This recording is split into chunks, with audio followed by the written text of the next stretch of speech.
sheriayamungu.org. Kiambatisho 7: wanawali, wajane na waliotalikiwa, miungano ambayo Mungu anakubali. Asili ya ndoa katika uumbaji. Inajulikana kwa wengi kwamba ndoa ya kwanza ilitokea mara tu baada ya Muumba kumfanya mwanamke nekeva awe mwenzake kiumbe wa kwanza wa kibinadamu, mwanamume. Haya ndiyo maneno ambayo Muumba mwenyewe alitumia kwa wanyama na wanadamu. Mwanzo 1:27. Simulizi la Mwanzo linasema kuwa huyu mwanamume aliyeumbwa kwa mfano na sura ya Mungu aliona kwamba hakuna yeyote miongoni mwa majike ya viumbe wengine duniani aliyefanana naye. Hakuna aliyemvutia na akatamani mwenzake. Msemo katika asili ni ezer knegdo, yani msaidizi anayefaa. Naye Bwana akaona hitaji la Adamu na akaamua kumuumba mwanamke kwa ajili yake, mfano wa kike wa mwili wake. Si vema huyo mtu awe peke yake, nitamfanyia msaidizi wa kufaa kwake. Mwanzo 2:18. Hawa kisha akatengenezwa kutoka mwili wa Adamu. Muungano wa kwanza kulingana na Biblia. Hivyo, muungano wa kwanza wa nafsi ukatokea bila sherehe, bila viapo, bila mashahidi, bila karamu, bila usajili na bila kiongozi wa ibada. Mungu alimkabidhi tu mwanamke kwa mwanamume, nao huu ukawa mwitikio wake. Sasa huyu ni mfupa wa mifupa yangu na nyama ya nyama yangu. Ataitwa mke, kwa maana ametwaliwa katika mume. Mwanzo 2:23. Mara tu baada ya hapo, tunasoma kwamba Adamu alishiriki tendo la ndoa ya kujua, kuwa na mahusiano ya kimwili na Hawa, naye akapata mimba. Msemo huo huo kujua, ukiambatanishwa na mimba, baadaye pia umetumika katika muungano wa Kaini na mkewe. Mwanzo 4:17. Miungano yote iliyotajwa katika Biblia ni rahisi tu. Mwanamume anamchukua mwanamwali au mjane kuwa wake na kushiriki naye tendo la ndoa, mara nyingi sana ukitumika msemo kujua au kuingia kwake, jambo linalothibitisha kuwa muungano kweli umetokea. Hakuna simulizi lolote la kibiblia linalosema kwamba kulikuwa na sherehe yoyote, iwe ya kidini au ya kiraia. Muungano hutokea lini machoni pa Mungu? Swali kuu ni, Mungu huchukulia ndoa kuwa imetokea lini? Kuna chaguo 3. Moja ya kibiblia na ya kweli, na 2 za uongo za uvumbuzi wa kibinadamu. Chaguo la kibiblia. Mungu huchukulia mwanamume na mwanamke kuwa wameoana wakati mwanamwali anaposhiriki naye tendo la kwanza la ndoa kwa ridhaa. Ikiwa tayari amewahi kuwa na mwanamume mwingine, muungano unaweza kutokea tu ikiwa mwanamume wa awali amekufa. Chaguo la uongo la kurelativisha. Mungu huchukulia kwamba muungano hutokea wakati wanandoa wanapoamua. Kwa maneno mengine, mwanamume au mwanamke wanaweza kuwa na wapenzi wengi wa kimwili wapendavyo, lakini ni siku ile tu watakapoamua kwamba uhusiano wao sasa ni mzito, labda kwa sababu wanaanza kuishi pamoja, ndipo Mungu anawahesabu kuwa mwili mmoja. Katika hali hii, kiumbe ndicho kinachoamua ni lini nafsi ya mwanamume inaungana na nafsi ya mwanamke na si Muumba. Hakuna msingi hata mdogo wa kibiblia kwa mtazamo huu. Chaguo la uongo linaloenea zaidi. Mungu huchukulia kwamba muungano umetokea tu kunapokuwepo sherehe.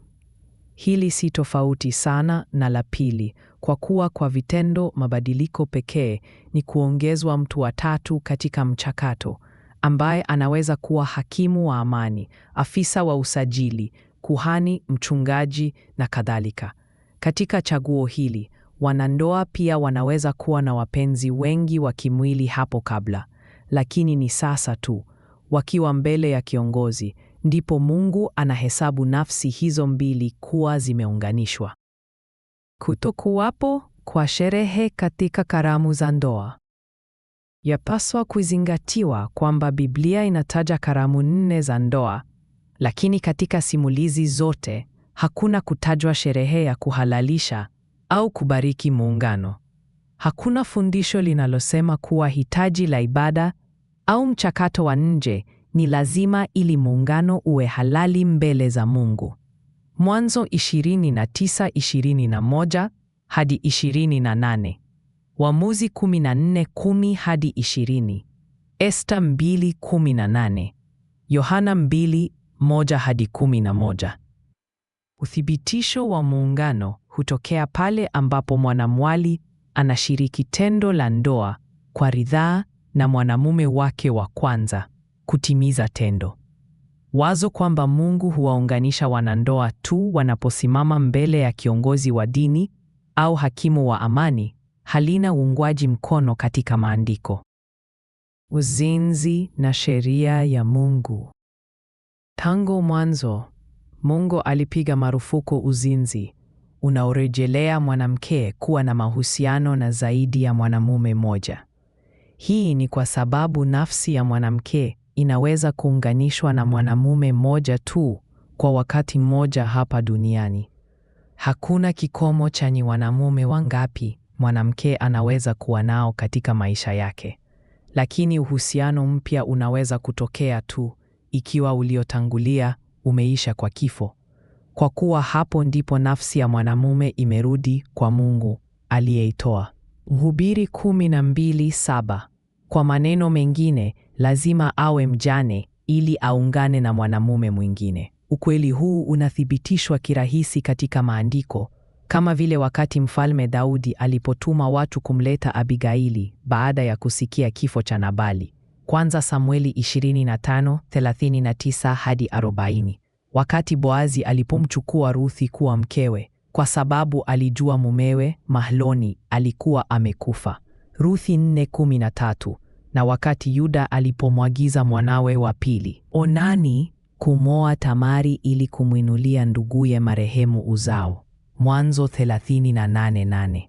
Tazama pia Mathayo 5:32. Warumi 7:3. Mwanamume na mwanamke tofauti katika uzinzi. Jambo linaloonekana wazi katika maandiko ni kwamba hakuna uzinzi dhidi ya mwanamke, bali dhidi ya mwanamume. Wazo linalofundishwa na makanisa mengi kwamba kwa kujitenga na mwanamke na kuoa mwanamwali au mjane mwingine, mwanamume hufanya uzinzi dhidi ya mke wake wa zamani, halina uungwaji mkono katika Biblia, bali katika desturi za kijamii. Ushahidi wa hili upo katika mifano mingi ya watumishi wa Bwana waliopitia ndoa nyingi na wanawali na wajane bila kukemewa na Mungu, ikiwepo mfano wa Yakobo ambaye alikuwa na wake 4 ambamo walitoka kabila 12 za Israeli na Masihi mwenyewe. Haijawahi kusemwa kwamba Yakobo alifanya uzinzi kwa kila mke mpya. Mfano mwingine unaojulikana vizuri ni ule wa uzinzi wa Daudi. Nabii Nathani hakuwa amesema chochote kuhusu kuwepo kwa uzinzi dhidi ya mwanamke yeyote wa mfalme aliposhiriki tendo la ndoa na Bathsheba, 2 Samueli 12:9, bali dhidi ya Uria mumewe. Kumbuka kwamba wakati huo Daudi tayari alikuwa ameoa Mikali, Abigaili na Ahinoamu. Kwanza Samueli 25:42. Kwa maneno mengine, uzinzi siku zote ni dhidi ya mwanamume na si dhidi ya mwanamke. Viongozi wengine hupenda kudai kwamba Mungu huwafanya wanaume na wanawake kuwa sawa katika mambo yote, lakini hili halionekani katika kipindi cha miaka 1400 kinachofunikwa na maandiko. Hakuna hata mfano moja katika Biblia ambamo Mungu alimkemea mwanamume kwa kufanya uzinzi dhidi ya mkewe. Hii haimaanishi kwamba mwanamume hafanyi uzinzi, bali kwamba Mungu huchukulia uzinzi wa mwanamume na wa mwanamke kwa njia tofauti. Adhabu ya kibiblia ilikuwa ile ile kwa wote wawili. Walawi 20:10, Kumbukumbu la Torati 22:22 hadi 24, lakini hakuna uhusiano kati ya ubikira wa mwanamume na ndoa. Ni mwanamke, si mwanamume, ndiye anayeamua kama kuna uzinzi au la. Kulingana na Biblia, mwanamume hufanya uzinzi wakati wowote anaposhiriki tendo la ndoa na mwanamke ambaye si bikira wala mjane. Kwa mfano, kama mwanamume bikira mwenye umri wa miaka 25 analala na kijana wa miaka 23 ambaye tayari amewahi kuwa na mwanamume mwingine, anafanya uzinzi, kwa sababu kulingana na Mungu, huyo kijana ni mke wa mwanamume mwingine. Mathayo 5:32, Warumi 7:3, Hesabu 5:12. Ndoa ya mrithi na kuhifadhi ukoo. Kanuni hii kwamba mwanamke anaweza kuungana na mwanamume mwingine baada ya kifo cha wa kwanza tu, pia inathibitishwa katika sheria ya ndoa ya mrithi iliyotolewa na Mungu ili kuhifadhi mali ya ukoo. Wakiishi ndugu pamoja, mmoja wao akafa asiwe na mtoto, mke wa yule aliyekufa asiolewe na mtu mgeni nje ya jamaa. Nduguye mumewe ataingia kwake, amchukue awe mkewe, akamfanyie wajibu wa umbu. Kumbukumbu la Torati 25:5 hadi 10. Tazama pia Mwanzo 30:8, Ruthi 1:12 hadi 13, Mathayo 22:24. Angalia kwamba sheria hii ilipaswa kutimizwa hata kama shemeji tayari alikuwa na mke mwingine. Kwa upande wa Boazi, alimtolea Ruthi kwa ndugu wa karibu zaidi, lakini huyo mtu akakataa, kwa kuwa hakutaka kumpata mke mwingine na kisha kugawanya urithi wake. Siku utakaponunua shamba kutoka kwa mkono wa Naomi, ni lazima pia umchukue Ruthi Mmoabi, mke wa yule aliyekufa, ili kumwinulia jina lake juu ya urithi wake. Ruthi 4:5. Mtazamo wa kibiblia kuhusu ndoa. Mtazamo wa kibiblia kuhusu ndoa, kama unavyowasilishwa katika maandiko, ni wazi na tofauti na mapokeo ya sasa ya kibinadamu.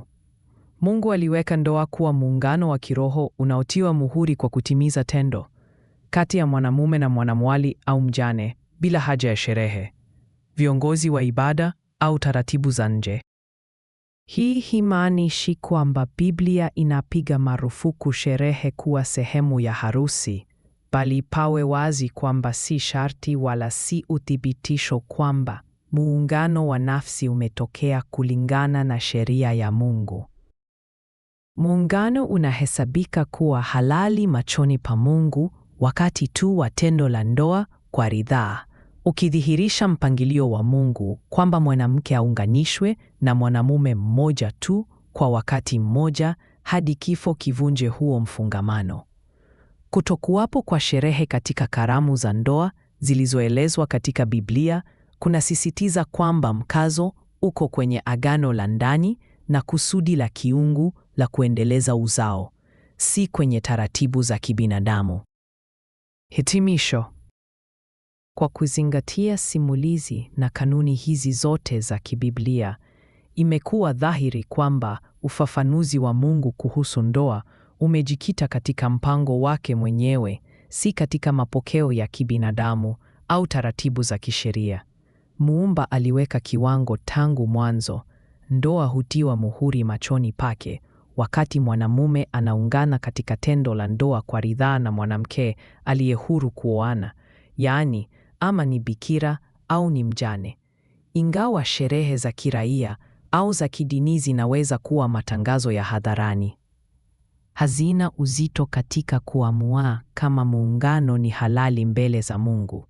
Kilicho muhimu ni utii kwa mpangilio wake, heshima kwa utakatifu wa kifungo cha ndoa, na uaminifu kwa amri zake ambazo hubaki bila kubadilika, bila kujali mabadiliko ya tamaduni au maoni ya wanadamu. Mfululizo huu na masomo mengine mengi kuhusu sheria ya Mungu yanapatikana kwenye tovuti sheriayamungu.org.